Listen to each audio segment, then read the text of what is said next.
Olá, bom dia! Hoje é sexta-feira, dia 31 de janeiro de 2014. São 10 horas, horário de Brasília. Começa agora mais uma edição do Cresce e Esclarece.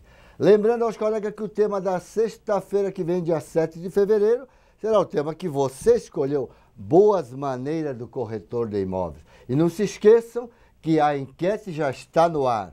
Vote, escolha o seu tema. Qual é o tema que você gostaria que o programa Cresce e Esclarece transmitisse aqui ao vivo, trazendo profissionais da área para lhe orientar todas as suas dúvidas? E o tema de hoje é o tema que você escolheu.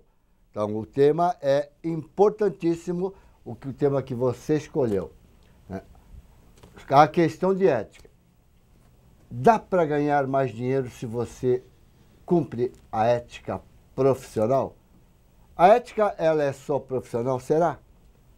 Então, se você tem alguma dúvida, as perguntas já estão abertas. E para nos orientar, para falar deste assunto, nós estamos com o nosso convidado, o Leandro Caldeira Nava. Ele é advogado, pós-graduado em Direito Civil, de Família e Sucessões, Direito Eleitoral.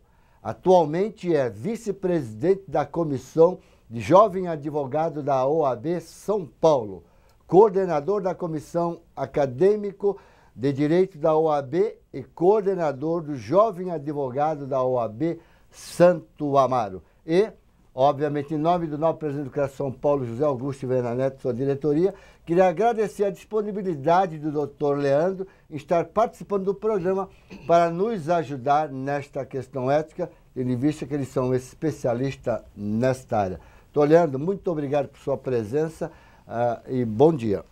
Bom dia, Gilberto. Eu inicialmente quero agradecer o convite do nosso presidente, José Augusto Viana Neto. É uma honra poder compartilhar aqui com os colegas corretores. Quero estender meu abraço a todos, cumprimentá-los e me colocar à disposição de uma forma muito humilde para tentar agregar algo ou trazer algumas informações aí na questão ética profissional junto ao Código de Ética Profissional dos corretores de imóveis. Você tem alguma dúvida? Pode encaminhar a sua dúvida. O doutor Leandro está aqui para nos ajudar. E eu vou começar já fazendo uma pergunta, porque é complicado quando se fala em ética. Doutor Leandro, não sei se há condição ou não, nós como podemos definir a questão ética? Eu sei que não existe, não tem só a ética profissional. Eu acho que a ética ela parte desde da família, né? A família, a sociedade como um todo, não é só profissional, não é isso? Profissional é quando a atividade profissional ela é regulamentada, aí tem o Código de Ética Profissional. Como é que podemos definir a questão de ética, doutor Leandro?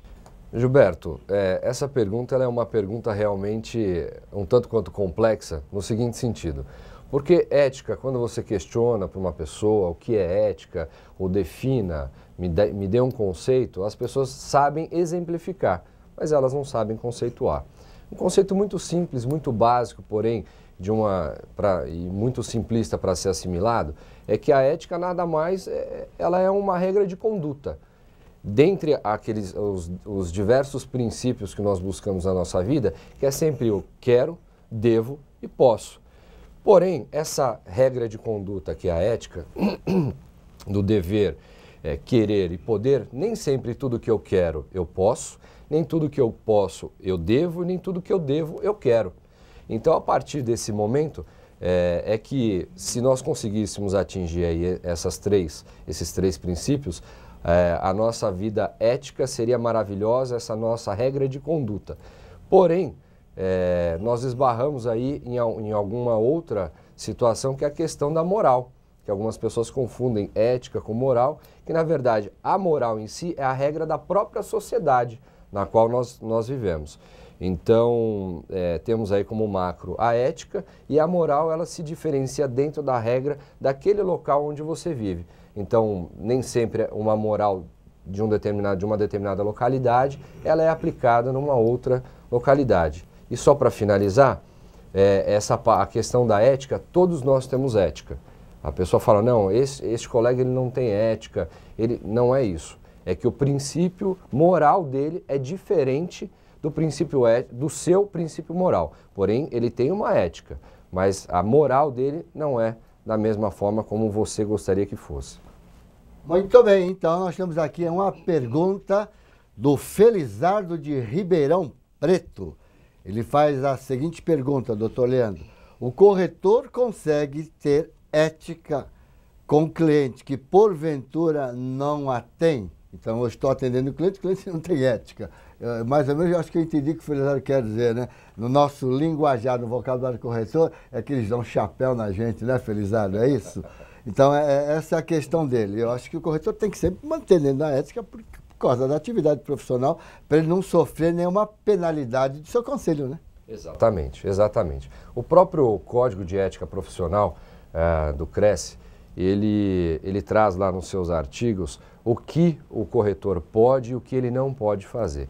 Então essa questão de que se o cliente não o trata da forma que ele gostaria de ser tratado ou da mesma forma que ele o trata, isso independe da forma que o próprio colega corretor de imóveis atuará ou zelará pela sua atividade.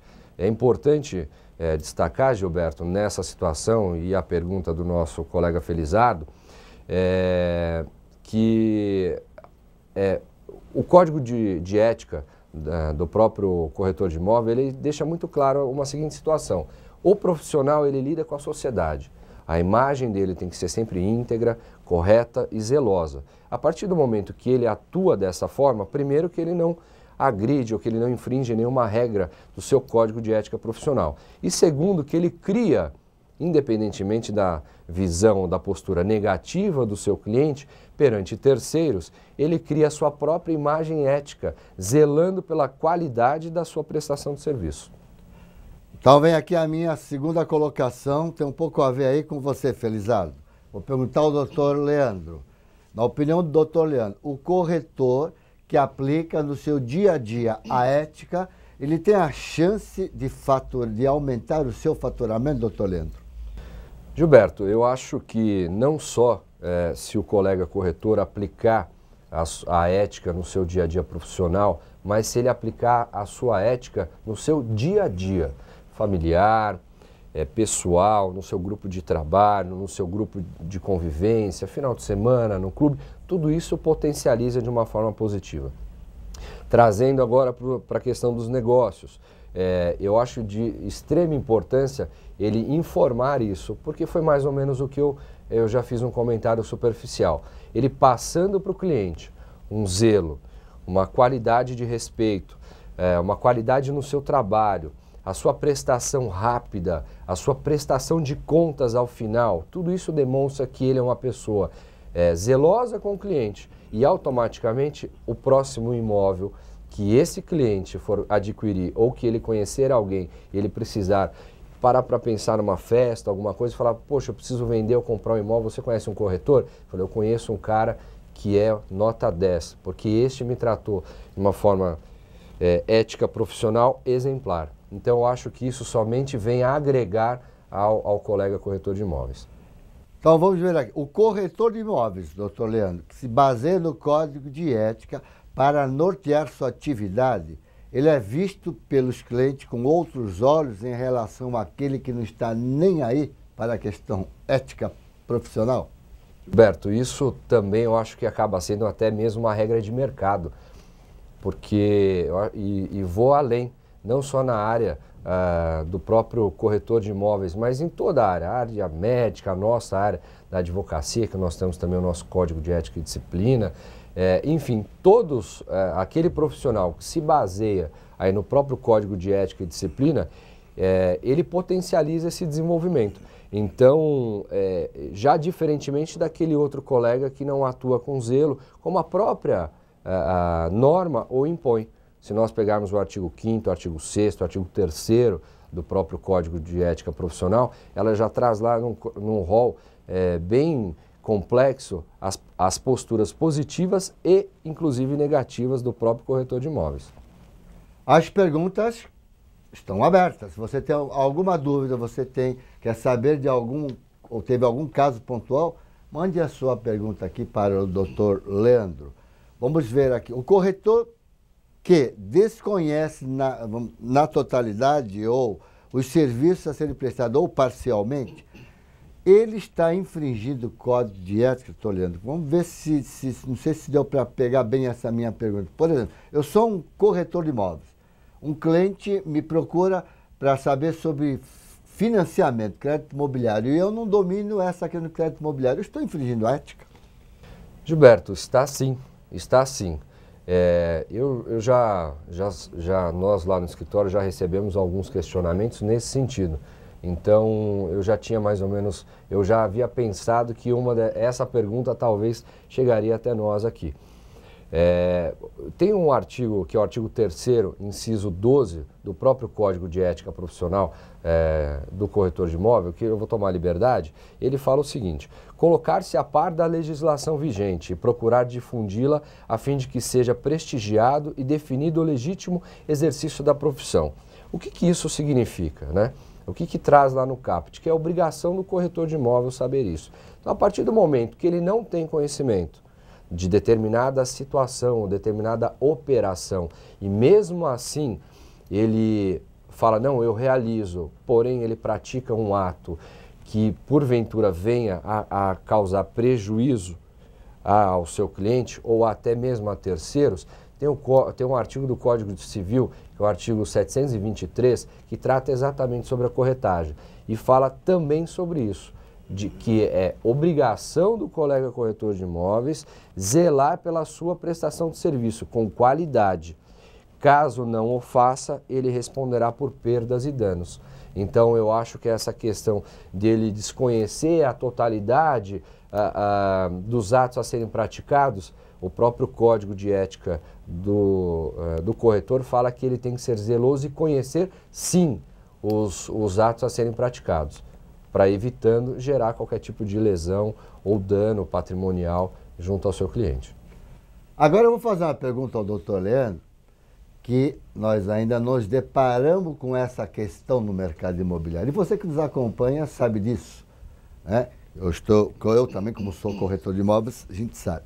Doutor Leandro, dois colegas, vamos dizer assim, deixar de fazer parceria com um colega considera-se falta de ética? Eu tenho um cliente, meu colega tem um imóvel, fala, eu não divido com ninguém. Isso é falta de ética? Ou fica a critério dele, ele é que comanda isso, ele divide se quiser? Como é que é essa questão? Vamos orientar os nossos internautas que nos acompanham nesta manhã de sexta-feira. Gilberto, essa pergunta ela é um tanto quanto complexa para ser respondida e ela não tem uma resposta exata.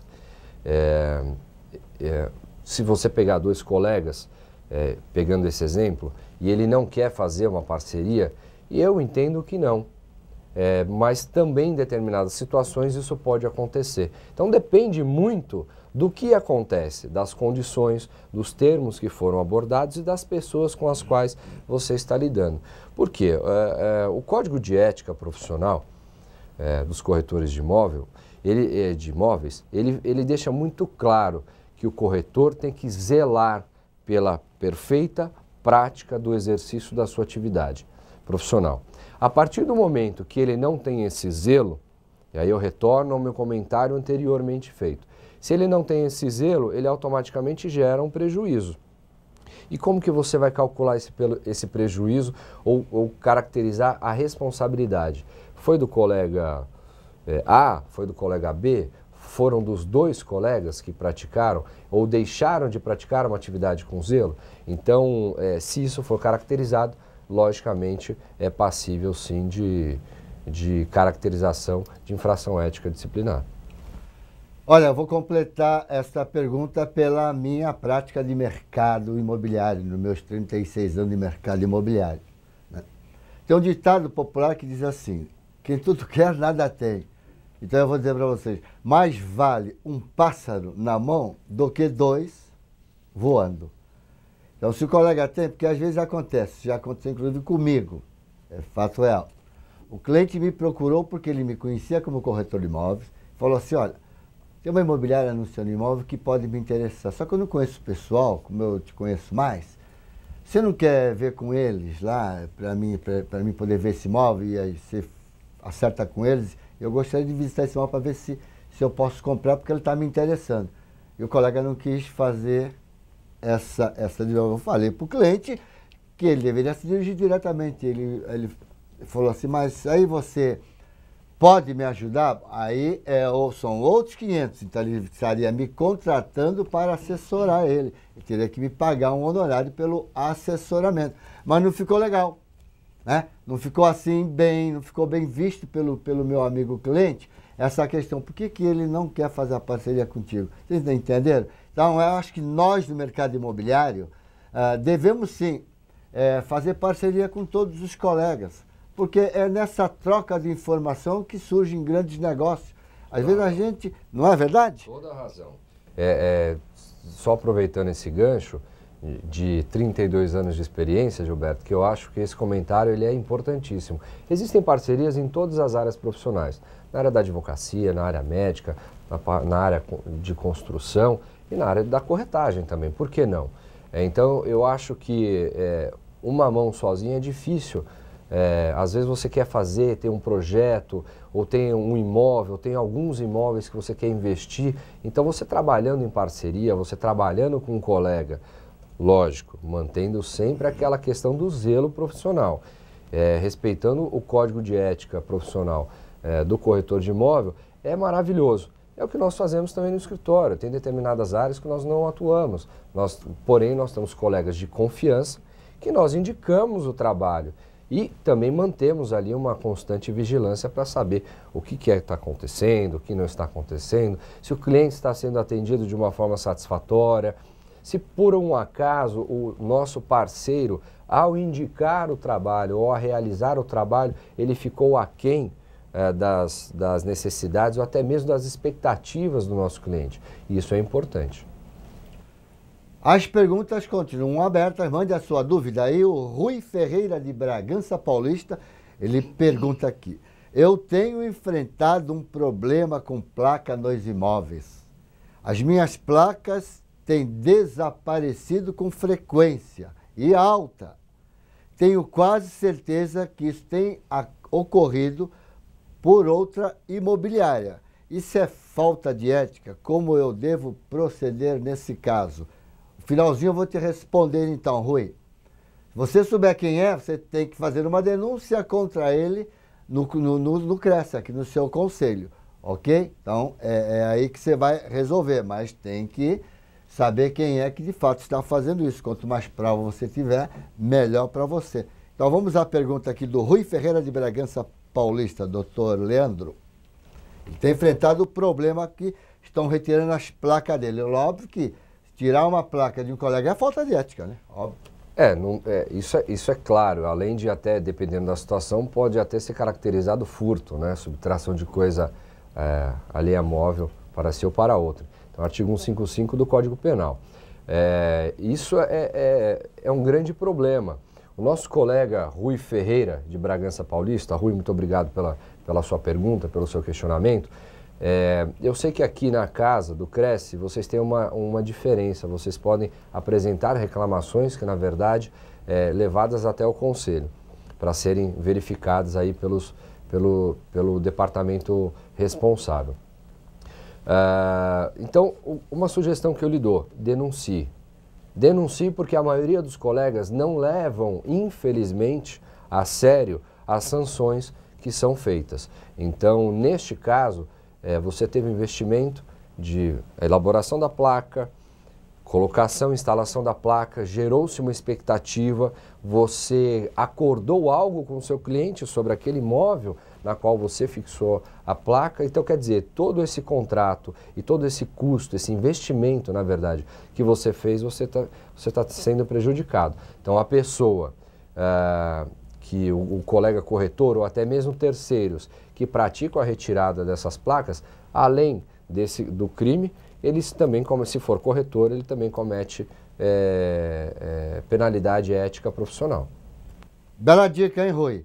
Você colocou aqui, as minhas placas têm desaparecido. Na verdade, estão roubando as tuas placas. É um furto. É um furto, verdade, isso é crime. Tecnicamente falando, é um furto, né? Não é um roubo, é um furto, porque não tem emprego de violência ou grave ameaça. Se você souber quem é, você pode abrir até um boletim de ocorrência, né? Se ele souber Na verdade, você pode solicitar a instauração fazer a lavratura de um boletim de ocorrência sem saber quem é e pedir para a polícia investigar. Eu, sendo muito sincero contigo, meu amigo, dificilmente eles vão investigar o furto de uma placa de um corretor. Porém, eu acho que seria mais fácil você fazer ter uma observação um pouco maior aí do local, das pessoas que cercam e fazer um teste para saber quem realmente está praticando esse desrespeito, que chega a ser um desrespeito muito grande contigo. Bom, vamos lá. Um dos artigos do Código de Ética, doutor Léo, estabelece que é proibido desviar clientes de outro profissional para si próprio. No entanto, infelizmente, ainda é uma prática que acontece no mercado imobiliário.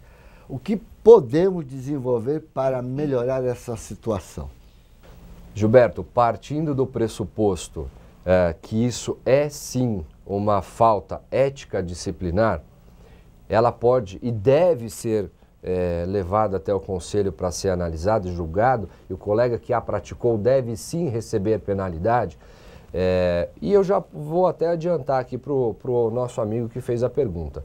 Se você pegar o seu código de ética, eu só vou precisar consultar aqui só para não me passar o artigo errado.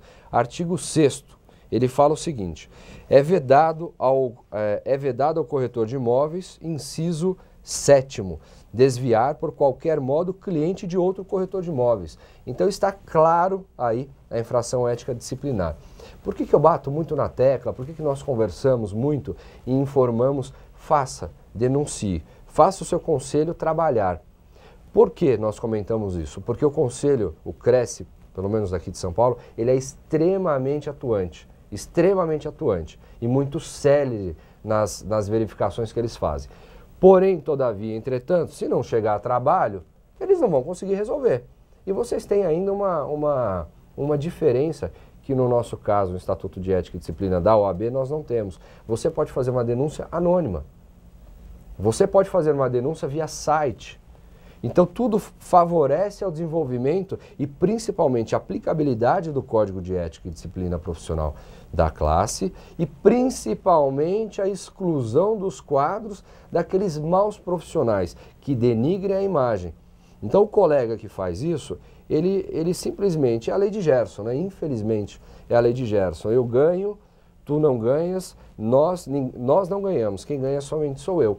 Então, eu acho que a partir do momento que você tiver a possibilidade de efetuar a denúncia, acompanhe essa denúncia, buscando aí a efetivação e o êxito, eu já lhe disse, artigo 6º, inciso 7º. Já serve até, né, para responder parcialmente a pergunta do Fernando Borges Bicalho, que ele faz a colocação. Como nós trabalhamos com ética, está havendo muitos falsos corretores que nos atrapalham.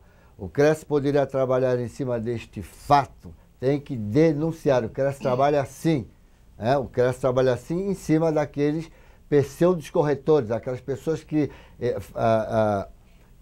infringem, né, exercendo uma atividade profissional sem o ser. Então, você tem que nos ajudar.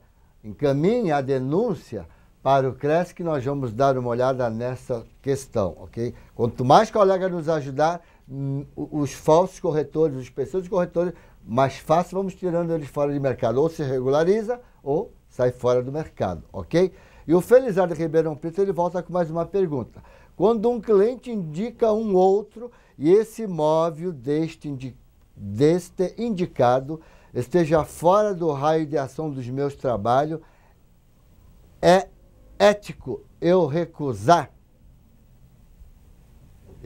Vamos dizer, eu moro em Santos. A pessoa fala assim, eu tenho imóvel em Presidente Prudente. Seria ético eu recusar? Eu não sei se seria ético ou não, mas eu, Gilberto Yogi, que eu faria? Ah, mas eu não conheço ninguém em Presidente Prudente. Caminha aqui para o CRES, que a gente tem todos os corretores do Estado de São Paulo. Diga ao cliente, eu vou te indicar uma pessoa de confiança e a gente indica. Se você não conhecer, o CRES indica, já resolve o problema do seu cliente e você não precisa saber, né, essa questão certa. Mas pode recusar, não pode? Partindo por esse pressuposto, eu acho muito interessante, porque nós voltamos a um dos primeiros comentários que nós fizemos, Gilberto. no sentido de enfatizar, buscar o desenvolvimento das parcerias. Então, o parceiro que tem um imóvel aqui, que é corretor aqui e apareceu esse imóvel muito longe, dificilmente ele vai conseguir conduzir da melhor forma possível e atingir os objetivos do cliente. Motivo pelo qual, penso eu, de uma forma muito simplista, que existe sim aí a possibilidade do próprio corretor entrar em contato aqui com um colega corretor da área. Caso ele não conheça ninguém, vocês têm um sistema, um site de vocês, não fazendo marketing nem nada, mas realmente o site de vocês é muito interessante, muito importante, bem completo e de fácil acesso. Entra lá, verifica lá a listagem dos colegas. Se você quiser verificar, faz uma solicitação, faz uma pesquisa para ver se esse colega tem reclamação aqui, aqui no Conselho de Prerrogativas de Ética aqui. Se o colega parceiro não tiver nenhum tipo de restrição, nunca sofreu nenhum tipo de ação, alguma coisa, e já for indicado por outro colega também aqui do CRES, e aí você inicia essa parceria. Eu acho que o melhor caminho é por aí. Ó, parceria, né? Parceria. Vamos ver agora. O Nicanor Bertão.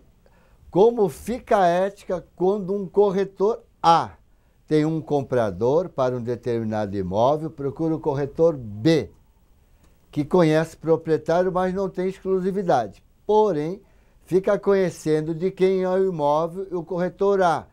O corretor A procura diretamente o proprietário, ele passa outro para trás. Isso é óbvio que está caracterizado falta de ética, né? Tá, não tem nem o que discutir, exatamente. Né? Não há nem o que se discutir. Nós já até respondemos, se não me falha a memória, eu já até li o artigo 6º, é o inciso 7º, que fala exatamente isso, que o colega não pode passar...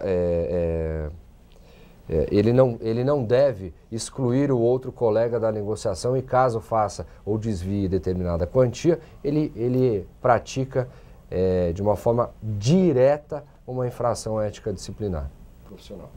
Olha, a Elani Moura, de Vargem Grande Paulista, mais uma vez, Elani, obrigado, bom dia para você. Ela tem uma dúvida, doutor Leandro. Tem uma dúvida a respeito, ela escreve aqui 50, mas é parceria. Okay. Né? É parceria. Tem uma dúvida na questão de parceria. Atendi o cliente de minha colega, fiz a venda e dividimos os honorários. A cliente me procurou outras vezes. A colega não trabalhou comigo, tenho que fazer a parceria? Como é que... Eu te indiquei um cliente, a pergunta era assim, eu te indiquei um cliente e fizemos um trabalho. E esse cliente ficou agora, amigo meu, amigo seu. E o cliente, em vez de procurar, procurou você diretamente. Então, eu fiquei de fora. Eu que te apresentei. Né? A dúvida dela é exatamente aí. Você teria que me participar? Se você não me participar, você estaria faltando com ética? Gilberto, eu entendo que não. Neste caso específico, desse exemplo da nossa colega, Elani Moura, agradeço de Vargem Grande Paulista, obrigado pelo carinho, obrigado pela pergunta. Entendo eu que não. Você cometeria uma infração ética disciplinar no primeiro comércio ou na primeira transação imobiliária que foi realizada. Caso você não efetuasse o rateio nas devidas proporções, e é importante fazer uma menção. Gilberto, existem essas parcerias, elas são louváveis, elas são ótimas, excelentes. Porém, todavia, entretanto, peçam ajuda a nós, colegas advogados, que nós estamos aqui para lhes auxiliar. No seguinte sentido, façam um contrato de parceria. Por quê? Porque, por exemplo, neste caso, se você tinha um contrato de parceria, era para aquele primeiro imóvel. Se você acabou se destacando perante o seu cliente, perante aquele cliente que inicialmente não era seu, infelizmente ou felizmente, sucesso a você, né? Porque você demonstrou um zelo maior, uma prestação de serviço melhor. Porém, é importantíssimo deixar marcado isso e ressalvado. A partir do momento que esse cliente já tenha procurado a sua colega anteriormente, aí existe o cometimento da falta ética disciplinar.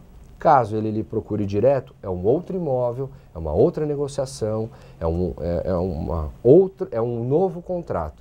Então penso eu que aí seria um fato excludente de infração ético-disciplinar. Gostaria de alertar você, colega que nos acompanha nesta manhã de sexta-feira, que os programas iniciais do CRES Esclarece, nós temos lá o Código de Ética comentado, que foi feito com o nosso presidente José Augusto Viana Neto. Né? Era bom você dar uma assistida e todas as suas dúvidas encaminhe aqui para o CRES. E se na sua cidade, se for aqui no estado de São Paulo, tiver muito problema de ética profissional na área da corretagem, o CRES tem um convênio com a OAB, com os jovens advogados, que fazem palestra para orientar sobre essa questão de ética, não é isso, doutor Leandro? Exatamente, exatamente. Gilberto, eu só tenho a agradecer ao nosso presidente, doutor Viana, a você também, que é um grande parceiro nosso, e a Comissão do Jovem Advogado, presidida pelo doutor Everton Simão Zadkian, na qual eu estou seu vice-presidente. Nós fizemos o ano passado um convênio entre a Comissão do Jovem Advogado e o CRES São Paulo, na qual nós apresentamos aos colegas corretores e levamos alguns temas que entendemos serem pertinentes para o desenvolvimento da profissão, como, por exemplo, a questão principal de ética disciplinar do seu próprio estatuto, né, do seu próprio código de ética profissional, que muitos corretores não se atentam, muitos corretores não leem a resolução COFES número 326/92. Precisei pegar uma cola aqui. Mas são 10 artigos, então eu acho que o colega corretor vai demorar 15 minutos para fazer essa leitura. É extremamente simples o texto, extremamente fácil de ser interpretado, e aí você vai perceber que sem má fé, ou seja, agindo de boa fé, talvez você tenha praticado até mesmo alguma infração. Então a Comissão do Jovem Advogado está à disposição, o colega das delegacias regionais que tiverem interesse, entre em contato aqui com o CRES São Paulo, aqui com a presidência, solicitem a palestra, tanto com relação a algum tema específico da área do direito, ou contratos, alguma coisa nesse sentido, ou até mesmo a parte de questão de ética, que estamos à disposição de vocês. Já estamos chegando ao final de mais um programa, só lembrando que na carteira profissional do corretor de imóveis A Vermelha tem o Código de Ética Profissional. E todos aqueles que estão recebendo o seu cartão de regularidade, está indo também o Código de Ética Profissional. E eu já queria agradecer a todos os colegas que nos acompanham nesta manhã de sexta-feira, de Americana, Arujá, Atibaia, Barueri, Bragança Paulista, Campinas, Capivari, Carapicuíba, Cotia Franca, Guaratinguetá, Guarulhos, Hortolândia, Indaiatuba, Itapetininga, Itápolis, São João Pessoa, na Paraíba. Um forte abraço a vocês. Limeira, Louveira, Lucélia, Mogi Guaçu, Mongaguá, Paranavaí, no Paraná, Piracicaba, Pirajuí, Ribeirão Preto, Rio Claro, Santa Bárbara, Santana do Parnaíba, Santo André, São Bernardo do Campo, São Caetano do Sul, São Carlos, São João da Boa Vista, um abraço forte ao Maurício, São José do Rio Preto, São José dos Campos, muitos colegas de São Paulo, São Vicente, Taubaté e Uberaba, Minas Gerais. E eu queria já deixar a palavra livre, agradecer ao doutor Leandro por sua participação nesta edição do CRES Esclarece. Gilberto, eu que novamente agradeço ao nosso presidente, doutor Augusto Viana Neto, obrigado por abrir esse contato, esse canal de contato.